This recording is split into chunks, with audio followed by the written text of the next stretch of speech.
का बलिदान। सृष्टि मयंक से बहुत प्यार करती थी। वो उसके साथ अपने सुनहरे भविष्य के सपने देखती। लेकिन जब ये बात उसके माता पिता को पता चलती है, सृष्टि, तुम घर वापस आ जाओ, कोई जरूरी काम है।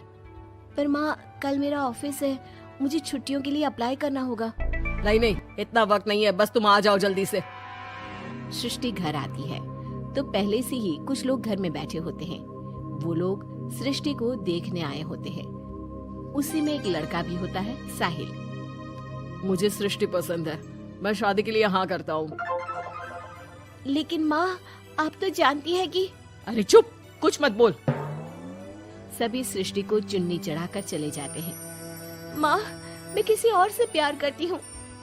मयंक काफी पैसे वाले घर का लड़का है। आपको पता है, हमारे पूरे ऑफिस का मालिक भी वही है। माँ, वो मेरे बिना नहीं रह पाएगा। अरे पता है ना तेरी बब्बी मासी, उनकी बेटी की शादी अमेरिका में हुई। यहाँ हर किसी के घर में कोई ना कोई विदेश में है, तो तू भी बाहर ही जाएगी। साहिल ने इतनी लड़की रिजेक्ट की है। अब तू हाँ बोल दे तो शादी के लिए वो लोग तैयार ही है, क्योंकि वो लोग सिर्फ 10 दिन के लिए ही आए हैं इंडिया में। कैसी बात कर रही हो माँ, मुझे एक बार तो ऑफिस जाना ही होगा। लेकिन वो लोग मानते ही नहीं और सृष्टि की शादी साहिल से हो जाती है। शादी के बाद सृष्टि मयंक के पास जाती है। सृष्टि, तुमने शादी भी कर ली और मेरे माता पिता विदेश में मेरी शादी कराना चाहते थे। मैंने काफी समझाने की कोशिश की, लेकिन मेरे भाई और पापा नहीं माने। I am sorry Mayank. अरे तो मैं विदेश में कहीं शिफ्ट हो जाता यार, इतने सारे बिजनेस है मेरे। सृष्टि मयंक के सामने रोकर वहाँ से चली जाती है। लेकिन शादी के बाद जब वो विदेश साहिल के घर जाती है तो देखो, ये एक कमरा है मेरा, मैं यहीं रहता हूँ, और ये एक सोफा कम बेड है।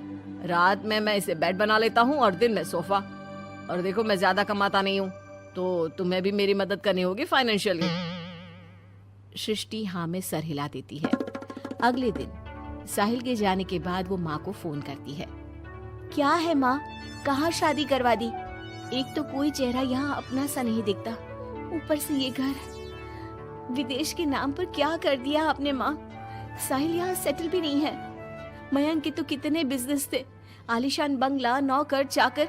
यहाँ तो मैं खुद नौकर बनकर रह गई हूँ। ये क्या किया माँ आपने? अरे क्या बताऊं बेटी, तेरे पिता ने जो कहा मैंने वही किया। अब जो कुछ भी है वो तेरी किस्मत है भाई, जैसी भी है।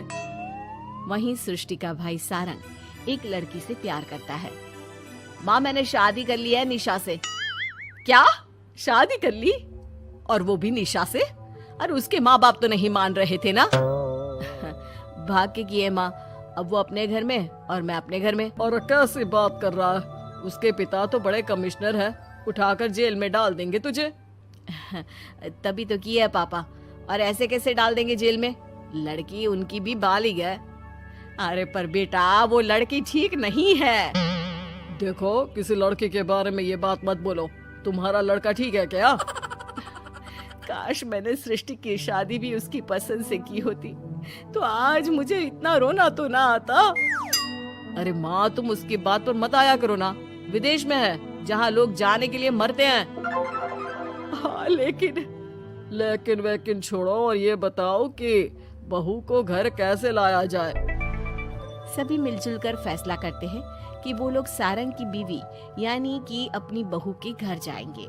सारंग, माँ और पिता वहाँ जाते हैं, जहाँ पर बहन जी, अब तो बच्चों ने शादी कर ली है, तो आप लोगों का भी आशीर्वाद मिल जाता तो। पता चला हम लोगों को भी। देखिए, मुश्किल है कि हम उसे आप लोगों के घर भेजे। हैं?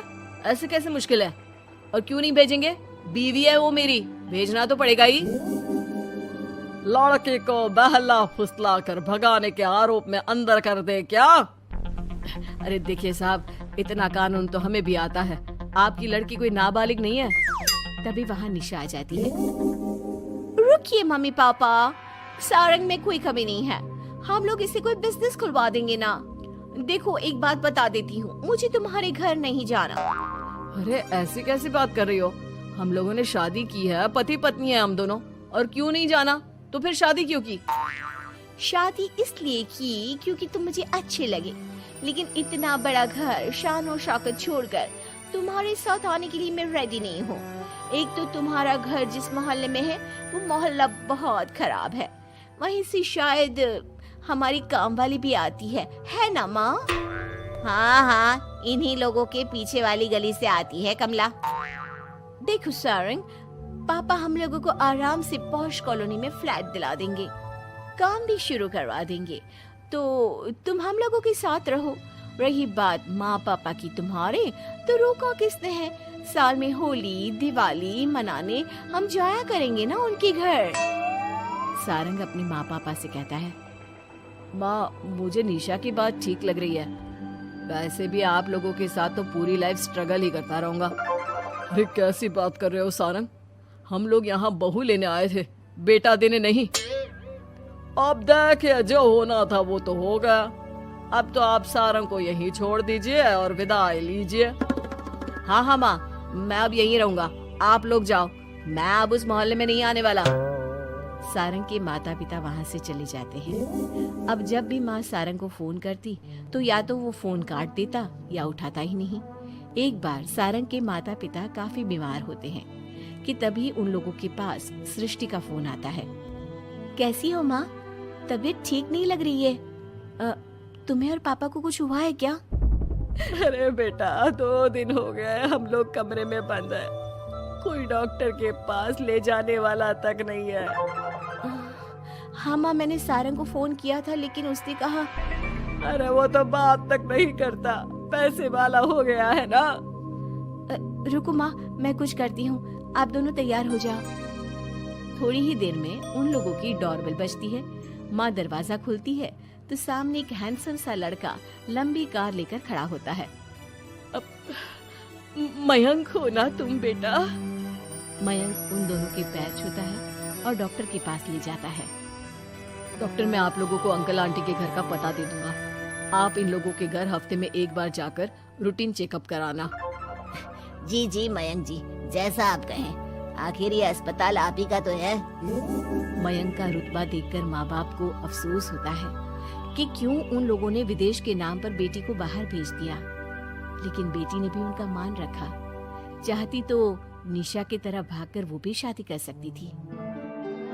क्या सोच रहे हैं आप लोग? चलिए मैं आप लोगों को घर छोड़ देता हूँ। और हाँ, मैं और सृष्टि आज भी अच्छे दोस्त हैं, तो आप लोगों को कोई भी समस्या हो तो फोन कर दीजिएगा।